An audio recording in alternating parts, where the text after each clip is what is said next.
It's 5 o'clock, you're watching the Newshour. I'm Mark Austin. Coming up in the next 60 minutes. The end of an era. Rupert Murdoch steps down as head of his global media empire, saying the time is right. From the US to Australia to the UK, over 7 decades, he was a hugely influential but controversial figure. Also this evening, the Bank of England holds interest rates after a surprise fall in inflation. President Zelensky tells politicians in Washington that Ukraine will lose the war without more US aid. Keir Starmer sets out plans to stay close to the European Union in footage unearthed by Sky News.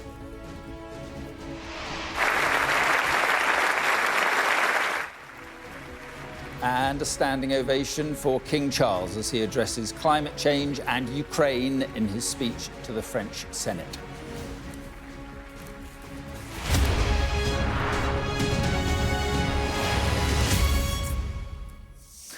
Good evening. For half a century, he was one of the most powerful media figures in the world. But within the last few hours, Rupert Murdoch has confirmed that he is stepping down. A hugely controversial figure, he exerted at times considerable influence over the culture and politics of this country.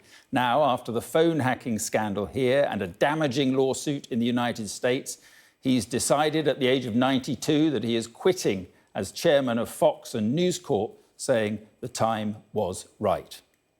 And we have now some personal news to share with you this morning. Our boss, Rupert Murdoch, is transitioning from chair of our parent company, Fox Corporation. He owns media companies in the US and Australia. The Times and The Sun are part of his empire here, of course, in the UK. In a letter to staff, he wrote this: "For my entire professional life, I have been engaged daily with news and ideas, and that will not change. But the time is right for me to take on different roles, knowing that we have truly talented teams and a passionate, principled leader in Lachlan, who will become sole chairman of both companies. Our companies are in robust health, as am I. Our opportunities far exceed our commercial challenges. We have every reason to be optimistic about the coming years. I certainly am," he says, "and plan to be here to participate in them." Well, in a moment, we'll speak to our business presenter, Ian King, but first to Dominic Waghorn, who's at News Corp headquarters in New York. And Dominic, so the end for a powerful but very controversial figure.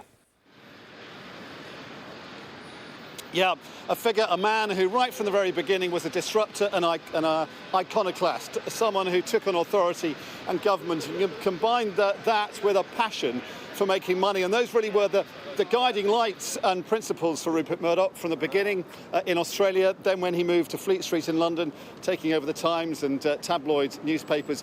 But it's in America where he really made his mark, both economically, financially, politically and culturally. He never accepted the status quo, and the status quo when he moved here in terms of television were the big three, ABC, CBS and NBC, and his Fox broadcast network was the first to take on the big three and beat them at their own game with shows like The Simpsons. But it's with the Fox News channel, Mark, that he was at his most controversial and the most politically active. The Fox News channel, begun in 1996, didn't accept the status quo in terms of news coverage either. It felt that the news establishment here was systemically liberal and therefore had to have a conservative antidote to that, and therefore was the first overtly conservative news channel. That was to make him very influential politically, very powerful in terms of politicians, but also to make him a huge amount of money. At its height, the Fox News channel was making $2 billion profit a year.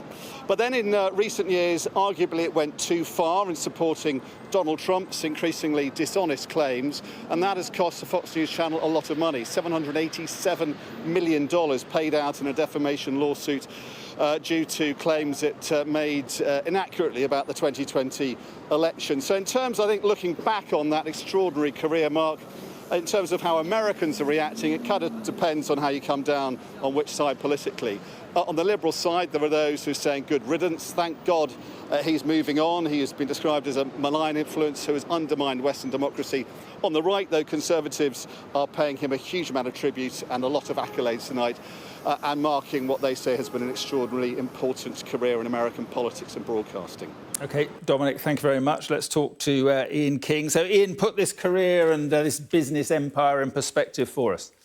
Well, I mean, he's one of the most successful entrepreneurs of the 20th century into the 21st century, certainly one of the most successful media entrepreneurs. He took control of a small parcel of local newspapers centred around Adelaide when he was aged 22. His father, Sir Keith Murdoch, had died from a heart attack, and he parlayed that into one of the world's global media empires, first of all by expanding into New Zealand. He set up The Australian, which was Australia's first national newspaper.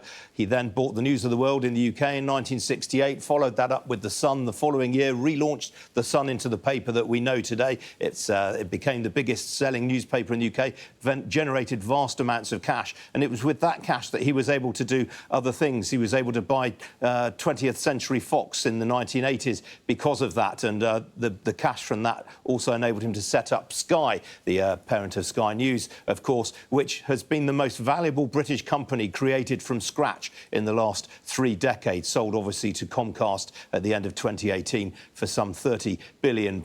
He then, as Dom was saying, set up Fox News in the United States. That was in 1996. Again, an extraordinarily profitable business.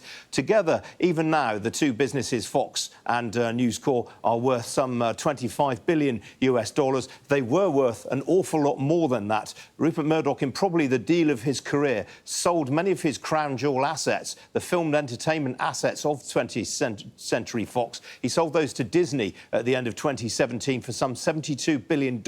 And the reasoning for that was that he felt that the legacy media companies were not well placed to compete with the digital newcomers, the likes of Google, Amazon, Netflix, and so on. And subsequent events have shown that to be an astute decision, because Disney's share price has halved in the last year with the cost of launching and investing in a streaming service to rival that of Netflix.